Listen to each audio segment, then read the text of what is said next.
Good noon students. आज हम लोग क्लास 9th के व्याकरण में उपसर्ग का अध्ययन करेंगे।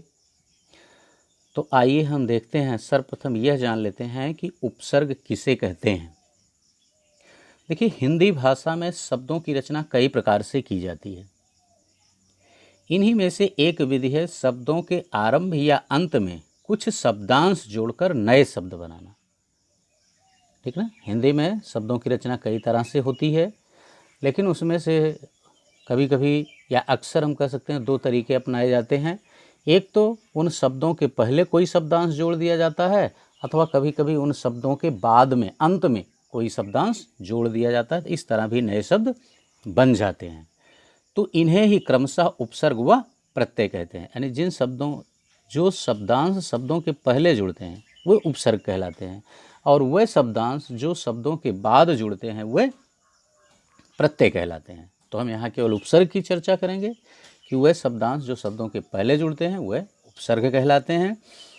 अब उपसर्ग जो होते हैं ये कई प्रकार के होते हैं, जैसे संस्कृत के उपसर्ग, हिंदी के उपसर्ग और विदेशी उपसर्ग हम उन्हें कह सकते हैं, जो कई भाषाओं से यानी अन्य बाहरी भाषाओं से हमारी भाषा में लिए जाते हैं, वे विदेशी उपसर्ग कहलाते हैं। तो आइए हम सबसे पहले देखते हैं संस्कृत के उपसर्ग कि संस्कृत के कौन कौन से उपसर्ग हैं या संस्कृत के उपसर्ग किन्हें कहते हैं। देखिए, संस्कृत के उपसर्ग को हम तत्सम उपसर्ग भी कहते हैं। ये उपसर्ग प्रायः उन शब्दों के साथ जुड़ते हैं जो संस्कृत भाषा से हिंदी भाषा में आए हैं। ठीक ना। और इन्हीं शब्दों को हम तत्सम शब्द भी कहते हैं, इसीलिए इन्हें तत्सम उपसर्ग भी कहा जाता है। संस्कृत के उपसर्ग कहें अथवा तत्सम उपसर्ग कहें, दोनों एक ही बातें हैं। ठीक है ना। तो संस्कृत के उपसर्ग इन्हें तत्सम उपसर्ग भी कहा जाता है। ये उपसर्ग प्रायः उन शब्दों के साथ जुड़ते हैं जो संस्कृत भाषा से हिंदी में आए हैं। जैसे यहाँ देखिए, आपके पेज को 3 पार्ट में डिवाइड किया गया है। उपसर्ग, अर्थ, यहाँ देखिए 3 पार्ट में डिवाइड किया गया है। उपसर्ग, अर्थ और नए शब्द। ठीक। तो उपसर्ग के नीचे उपसर्ग दिया गया, जैसे आ उपसर्ग है। आ उपसर्ग का अर्थ होता है अभाव या नहीं।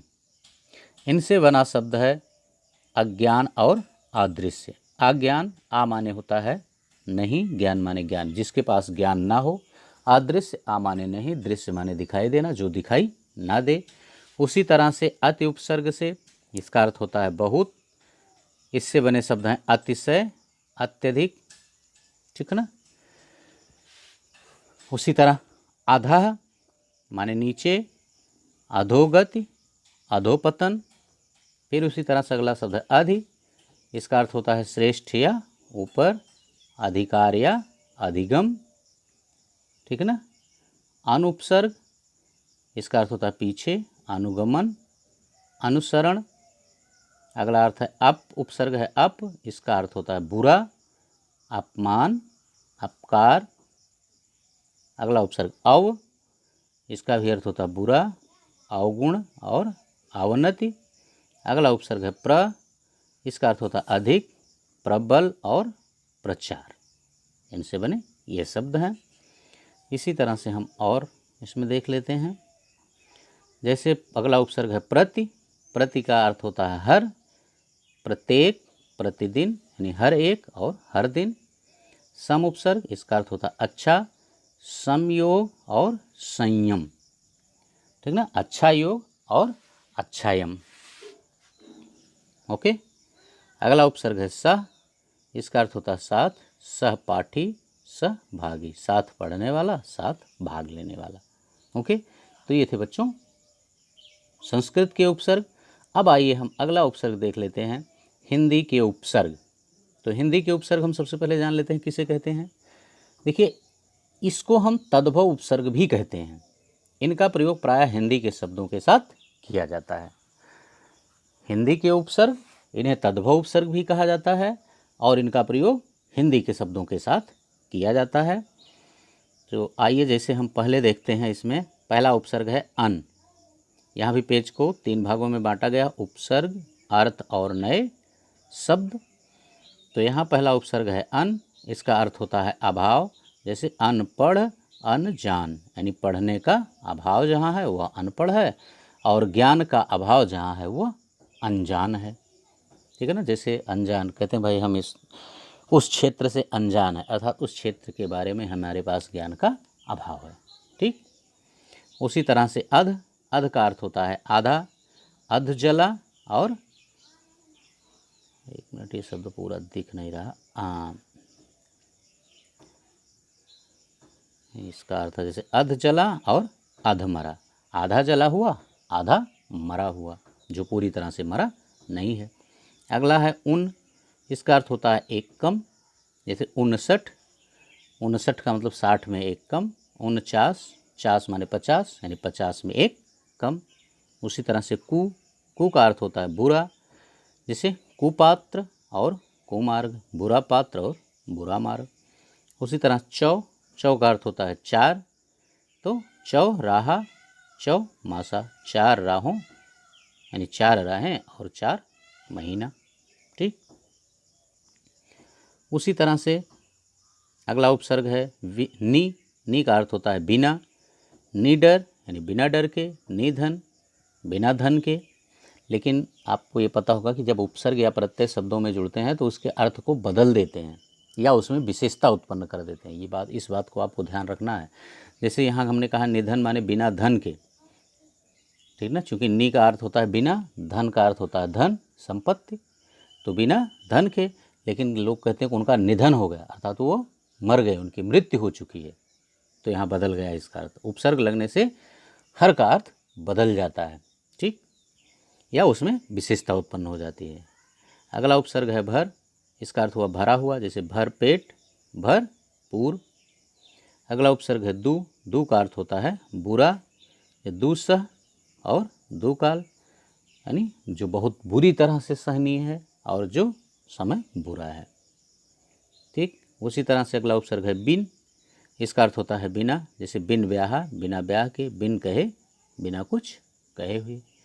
ठीक है बच्चों, तो ये था हिंदी का उपसर्ग। आइए अब हम अगला उपसर्ग देखते हैं जो विदेशी उपसर्ग कहलाते हैं। तो हम पहले देख लेते हैं विदेशी उपसर्ग कहते किसे हैं। देखिए, विदेशी उपसर्ग वह उपसर्ग होते हैं जो जिन्हें हम आगत उपसर्ग भी कहते हैं। विदेशी उपसर्ग वह उपसर्ग होते हैं जिन्हें हम आगत उपसर्ग भी कहते हैं। ये विदेशी भाषाओं से, जैसे अरबी, फारसी और अंग्रेजी भाषाओं से हमारी हिंदी भाषा में आए हैं, और इनका प्रयोग भी विदेशी भाषाओं के साथ किया जाता है। ठीक है ना, तो आइए इसमें देख लेते हैं। जैसे इसमें पहला उपसर्ग है ऐन। देखिए यहाँ भी पेज को 3 भाग में बांटा गया, उपसर्ग, अर्थ और नए शब्द या बने शब्द। तो यहाँ जैसे पहला उपसर्ग है ऐन, ऐन का अर्थ होता है ठीक, जैसे ऐन वक्त, ऐन मौके, वक्त माने समय, मौके माने मौका, यानी आप ठीक मौके पर आए या ठीक वक्त पर आए। ठीक है ना। अगला उपसर्ग है कम, कम का अर्थ होता है थोड़ा, जैसे कमज़ोर, कम अक्ल, जैसे इसके पास थोड़ी अक्ल है, यह थोड़ा कमज़ोर पड़ रहा है और जोर लगाओ। ठीक। अगला उपसर्ग है गैर, गैर का अर्थ होता है बिना, जैसे गैर हाजिर, वो बिना हाजिरी के है, गैर कानूनी, जो कानूनी कानून के बिना है। ठीक ना, यानी कानून से हटकर है। अगला है ना, ना माने होता है कमी, नादान, जहाँ दाने की कमी हो, लेकिन उपसर्ग लगने से अर्थ बदल भी जाते हैं, इस बात का ध्यान रखना। तो नादान माने हो गया नासमझ, और उसी तरह से नासमझ, जिसकी समझ में कमी है या जिसके पास समझ की कमी है। उसी तरह से बा, बा माने होता है सहित, इसका अर्थ होगा बाकायदा और बाइज्जत, यानी कायदे के साथ, इज्जत के साथ। अगला उपसर्ग है बे, इसका भी अर्थ होता है बिना, बेशर्म यानी बिना शर्म के, बेकार बिना कार के, लेकिन बेकार का मतलब है जो बिना काम के बैठा हुआ है, ऐसा भी कह सकते हैं भाई हम बेकार बैठे हुए हैं। ठीक। सर उपसर्ग है अगला, इसका अर्थ होता है मुख्य, सरपंच जो पंचों का मुखिया है, सरताज जो ताजों का मुख्य है। उसी तरह से सब उपसर्ग है अगला, इसका अर्थ होता है उप, सब इंस्पेक्टर। ठीक। सब मजिस्ट्रेट। उसी तरह अगला उपसर्ग है डिप्टी। डिप्टी का भी अर्थ होता है उप, जैसे डिप्टी कमिश्नर, डिप्टी कलेक्टर, यानी मुख्य कमिश्नर, मुख्य कलेक्टर, ठीक ना। उसी तरह से अगला उपसर्ग है चीफ। इसका अर्थ होता है मुख्य, चीफ मिनिस्टर और चीफ जज। तो बच्चों ये थे उपसर्ग। इस पार्ट में इतना ही। अगले पार्ट में हम प्रत्यय का अध्ययन करेंगे।